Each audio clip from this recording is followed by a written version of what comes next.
Hello ನಮಸ್ಕಾರ, ನನ್ನ ಮತ್ತೊಂದು ವಿಡಿಯೋಗೆ ಸ್ವಾಗತ. ಇವತ್ತು ತುಂಬ ದಿನಗಳ ನಂತರ ಒಂದು ಹೊಸ ವಿಡಿಯೋ ಮಾಡ್ತಾ ಇದ್ದೀನಿ. ಇವತ್ತು ಇಲ್ಲೇ ಗೋಕರ್ಣ ಹತ್ರದಲ್ಲಿರೋ ಅಗಸ್ತ್ಯ ಕೇವಿಗೆ ಬಂದಿದ್ದೀನಿ. ಓಕೆ, ನೋಡೋಣ. ರೂಟ್ ಸ್ವಲ್ಪ ಕನ್ಫ್ಯೂಸ್ ಆಗಿದೆ, ಬಟ್ ಏನಂದರೆ ಇದೇ ರೂಟಲ್ಲಿ ನಾನು ಬಂದಿರೋದು ಇಲ್ಲಿ ಹಿಂದ್ಗಡೆ ಜಸ್ಟ್ 500 ಮೀಟ್ರಲ್ಲಿ ವಾಕೇಬಲ್ ಡಿಸ್ಟೆನ್ಸಲ್ಲಿ ಈ ಕೇವನ್ನು ತಲುಪ್ಬೋದಂತೆ. ಬಟ್ ನೀರು ಸ್ವಲ್ಪ ಕಡಿಮೆ ಇರೋದ್ರಿಂದ ಈ ರೂಟಲ್ಲಿ ಬಂದಿದ್ದೀನಿ. ಮತ್ತು ನೀರು ಸ್ವಲ್ಪ ಜಾಸ್ತಿ ಇದ್ದರೆ ಅಂದರೆ ಬೆಟ್ಟದ ಮೇಲ್ಗಡೆಯಿಂದ ಮ್ಯಾಪ್ ತೋರಿಸುತ್ತೆ. ಈಗ ಸ್ವಲ್ಪ ನೀರು ಕಡಿಮೆ ಇದೆ, ಈ ರೂಟಲ್ಲಿ ಬಂದಿದ್ದೀನಿ. ಓಕೆ,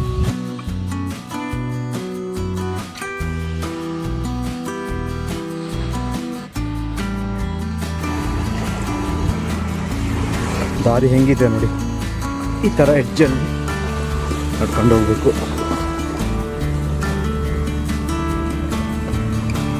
ಇಲ್ಲಿಂದ ನೋಡಿದ್ರೆ ಅಲ್ಲಿ ಒಂದು ಬೋಟ್ ಹೋಗ್ತಾ ಇದೆ, ಕಾಣಿಸ್ತಾ ಇದೆ.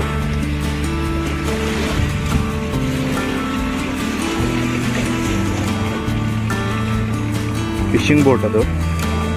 ಈ ಕಡೆ ಇಲ್ಲಿ ತುದಡಿ ಹಾರ್ಬರ್ ಬರುತ್ತೆ, ಇಲ್ಲಿಂದ ಡೈರೆಕ್ಟು ಮೀನು ತುಂಬಿಸ್ಕೊಂಡು ಬಂದು ತುದಡಿ ಹೋಗ್ತಾ ಇದ್ದಾವೆ. ಅಲ್ಲೊಂದು ಬೋಟ್ ಕಾಣಿಸ್ತಾ ಇದೆ ನೋಡಿ. ಓಕೆ, ದೊಡ್ಡ ಬೋಟ್ ಅದು. ಇಲ್ಲೊಂದೆರಡು ಜನ ಅಂದರೆ ಅದು ಬೋಟ್ ಬಂದಿದೆ, ಅವ್ರದ್ದು ಟೂರಿಸ್ಟ್ ಬೋಟ್.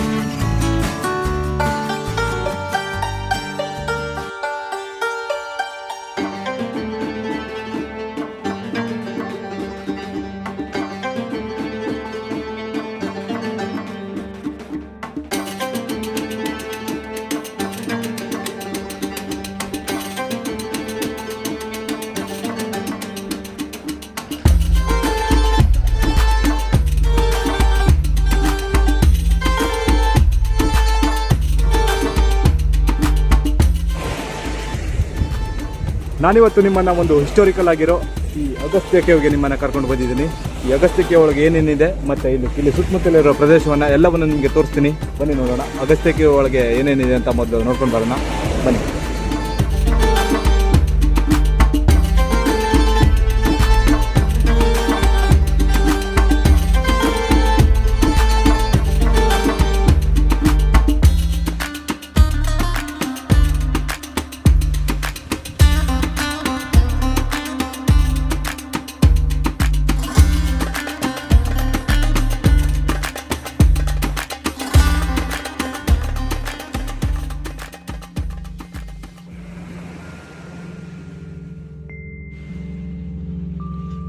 ಸಮುದ್ರದ ತೀರದ ಅಂಚಿನಲ್ಲಿರೋ ಈ ಗುಹೆನ ನೋಡ ಬಂದವನಿಗೆ ಮೊದಲು ಕಾಣಿಸಿದ್ದು ಕತ್ತಲ ಕೋಣೆಯೊಳಗೆ ಗಿಜಿಗಿಜಿ ಎನ್ನುವ ಬಾವಲಿಗಳ ಹಿಂಡು. ನನ್ನ ಕಂಡ ಬಾವಲಿಗಳು ನನ್ನ ಮೊಬೈಲ್ ಬೆಳಕ ಕಂಡು ಅದಾಗಲೇ ಇನ್ನು ಕತ್ತಲೆಡೆಗೆ ಜಾರ್ತಾ ಇದ್ವು.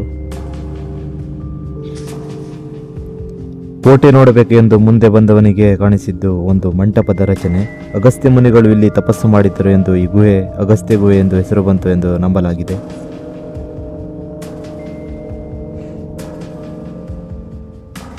ನೀವಿಲ್ಲಿ ನೋಡ್ಬೋದು, ಈ ಪ್ಲೇಸಲ್ಲಿ ನೋಡಿದರೆ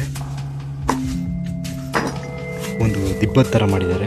ಇಲ್ಲಿ ಯಾರೋ ತಪಸ್ಸಿಗೆ ಕೂತಿದ್ರು ಅಂತಲೂ ಗಮನಿಸ್ಬೋದು.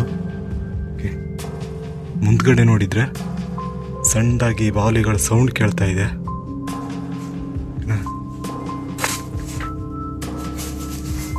ಇಲ್ಲಿ ನೋಡಿದ್ರೆ ಒಂದು ಸಣ್ಣ ಪೀಠ ಥರ ಕಾಣಿಸ್ತಿದೆ ನೋಡಿ.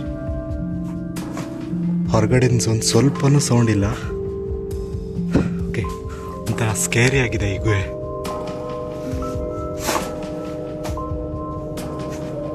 ನಾನು ಮಾತಾಡೋ ಸೌಂಡ್ ಬಿಟ್ಟು ಮತ್ತೇನು ಕೇಳಿಸ್ತಾ ಇಲ್ಲ, ಬಾವಲಿಗಳ ಸೌಂಡ್ ಬೇರೆ ಜಿಗಿ ಜಿಗಿ ಜಿಗಿ ಅಂತ ಇದೆ. ಇಲ್ಲಿ ನೋಡಿದ್ರೆ ಇಲ್ಲೊಂದು ಚಿಕ್ಕದಾಗಿರೋ ಗುಹೆ ಇದೆ ನೋಡಿ.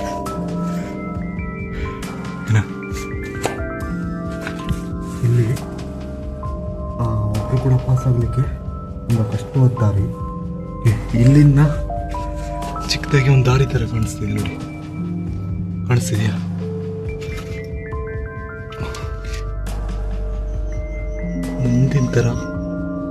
ಮುಂದಿನ ತನಕ ಒಂದು ದಾರಿ ಥರ ಕಾಣಿಸ್ತಾ ಇದೆ. ಆದರೆ ಈ ದಾರಿ ಇಲ್ಲಿ ಸಮೀಪದ ಮಿರ್ಜಾನ್ ಕೋಟೆಗೆ ಸಂಪರ್ಕವನ್ನು ಕಲ್ಪಿಸುತ್ತೆ ಅಂತ ಹೇಳಲಾಗುತ್ತೆ. ಮೇಲಿಂದ ನೋಡಿದ್ರೆ ಸಖತ್ ಭಯ ಆಗ್ತಿದೆ ಮೇಲ್ಗಡೆ.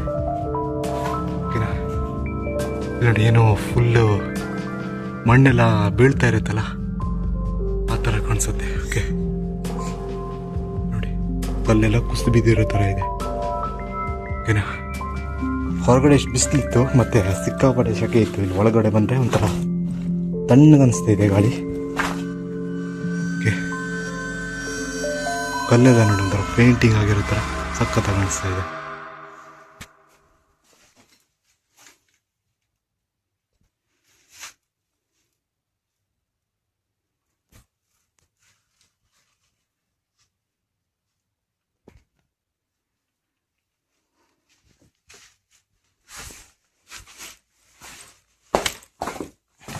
ಓಕೆ, ಈಗ ಸ್ವಲ್ಪ ಬೀಚಿನ ಸೌಂಡ್ ಕೇಳಿಸ್ತಾ ಇದೆ.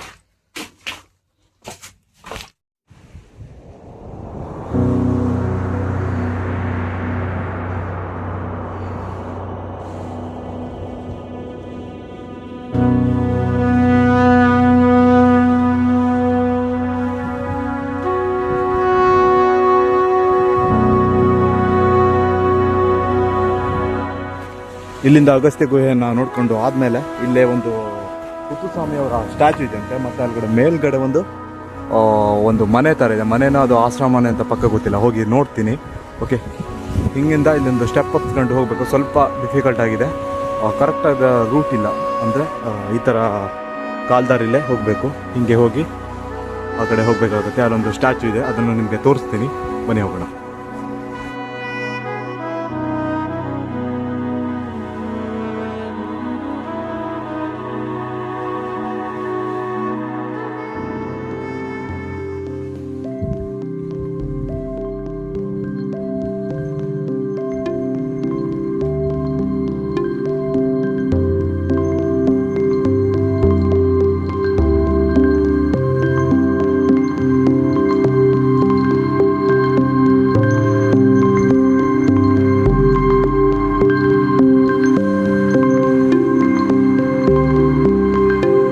ಇಲ್ಲಿ ಅಗಸ್ತ್ಯ ಕೇವ್ಸಿಂದ ಹಾಗೆ ಮೇಲ್ಗಡೆ ಒಂದು ಸ್ಟೆಪ್ ಹತ್ಕೊಂಡು ಬಂದರೆ ಇಲ್ಲಿ ಪರಮಸಂತ ಸದ್ಗುರು ಪುತ್ತಸ್ವಾಮಿಯವರ ಒಂದು ಸ್ಟ್ಯಾಚ್ಯೂವನ್ನು ಕಾಣ್ಬೋದು. ಮತ್ತು ಅವರ ಹಿಂದ್ಗಡೆನೇ ಒಂದು ಗುಹೆ ಥರ ಇದೆ. ಈ ಕಡೆ ಹೋದರೆ ಮತ್ತು ಈ ಕಡೆಯಿಂದ ಪಾಸಾಗಿ ಬರೋ ಥರ ಇದೆ. ವ್ಯೂ ನೋಡಿ ಹೆಂಗಿದೆ ಅಂತ. ಫುಲ್ ಈ ಕಡೆ ಕೆಳಗಡೆ ಫುಲ್ ಬೀಚ್ ಕಾಣಿಸುತ್ತೆ ಇಲ್ಲಿಂದ.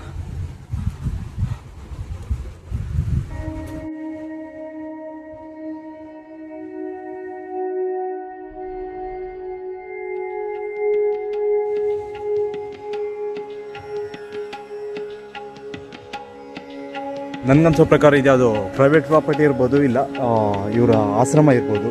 ಯಾಕಂದರೆ ಇಲ್ಲಿ ಒಂದು ಸಣ್ಣ ಬಿಲ್ಡಿಂಗ್ ಇದೆ ಮತ್ತು ಇವ್ರದ್ದು ಸ್ಟ್ಯಾಚು ಇದೆ. ಮತ್ತು ಇಲ್ಲಿ ತೆಂಗಿನ ಗಿಡಗಳೆಲ್ಲ ನೀಟಾಗಿ ನೆಟ್ಟಿದ್ದಾರೆ. ಓಕೆ, ಚೆನ್ನಾಗಿದೆ ಪ್ಲೇಸ್ ಮಾತ್ರ.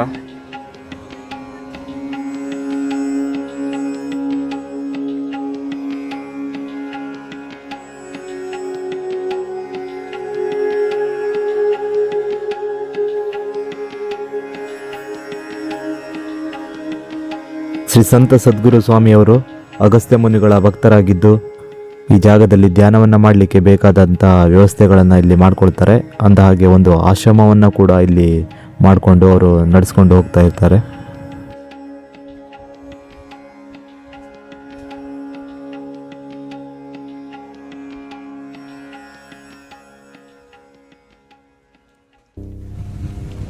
ನೀವಿಲ್ಲಿ ಸ್ಟ್ಯಾಚ್ಯೂನ ನೋಡಿಕೊಂಡು ಇಲ್ಲಿ ಬಂದರೆ ಇಲ್ಲಿ ಒಂದು ಚಿಕ್ಕದಾಗಿ ಮನೇನ ಕಾಣ್ಬೋದು. ಓಕೆ,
ಅರ್ಧ ಗಂಟೆಗೆ ಒಂದ್ಸರಿ ಆ ಕಡೆಯಿಂದ ಈ ಕಡೆ ಈ ಕಡೆಯಿಂದ ಆ ಕಡೆ ಓಡಾಡೋ ಈ ಫೆರ್ರಿ ನಮ್ಮ ಕರಾವಳಿ ಜನರ ಬದುಕಿನಲ್ಲಿ ತುಂಬ ಬಹುಮುಖ್ಯ ಪಾತ್ರವನ್ನು ವಹಿಸುತ್ತೆ. ನೀವು ಇಲ್ಲಿ ಅಘನಾಸಿ ನದಿಯ ತೀರದಲ್ಲೂ ಕೂಡ ಈ ಫೆರ್ರಿ ಸರ್ವಿಸನ್ನು ಕಾಣಬಹುದು. ಇದು ತದಡಿಯಿಂದ ಅಘನಾಸಿನಿಗೆ ಸಂಪರ್ಕ ಕಲ್ಪಿಸುವ ಒಂದು ಮುಖ್ಯ ವಾಹಿನಿಯಾಗಿದೆ. ಗೋಕರ್ಣದಿಂದ ತದಡಿ ಅಘನಾಸಿನಿ ಮುಖಾಂತರವಾಗಿ ಕುಮಟಾವನ್ನು ಇದರಿಂದ ಸುಲಭವಾಗಿ ತಲುಪಬಹುದು. ಇದರ ಟಿಕೆಟ್ ದರವನ್ನು ನೋಡೋದಾದರೆ ಒಂದು ಬೈಕ್ಗೆ 20 ರೂಪಾಯಿ ಮತ್ತು ಒಬ್ಬ ವ್ಯಕ್ತಿಗೆ 10 ರೂಪಾಯಿಯನ್ನು ಇದರಲ್ಲಿ ಚಾರ್ಜ್ ಮಾಡಲಾಗುತ್ತೆ.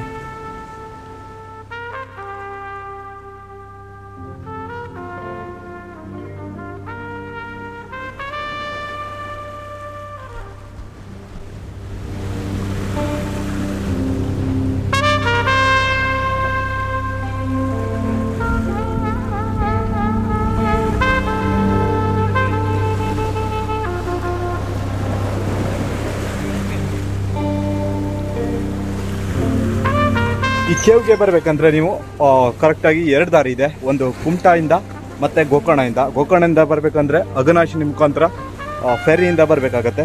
ಕುಮಟಾಯಿಂದ ಬರಬೇಕು ಅಂದರೆ ಡೈರೆಕ್ಟು ಅಲ್ಲಿಂದ ಅಘನಾಶಿನಿ ಕುಮಟಾ ಬಸ್ ಸ್ಟಾಪಿಂದ ಅಘನಾಶಿನಿ ಅಂತ ಮ್ಯಾಪ್ ಹಾಕಿದರೆ ನಿಮ್ಮನ್ನು ಇಲ್ಲಿಗೆ ಕರ್ಕೊಂಡು ಬರುತ್ತೆ.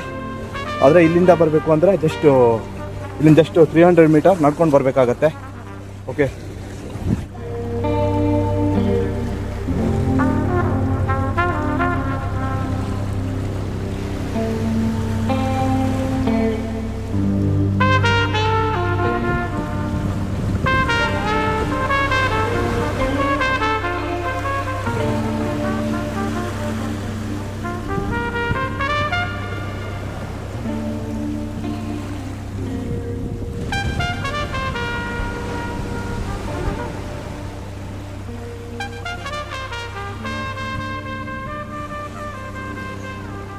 ಓಕೆ, ಇದಿಷ್ಟು ಇವತ್ತಿನ ವಿಡಿಯೋ.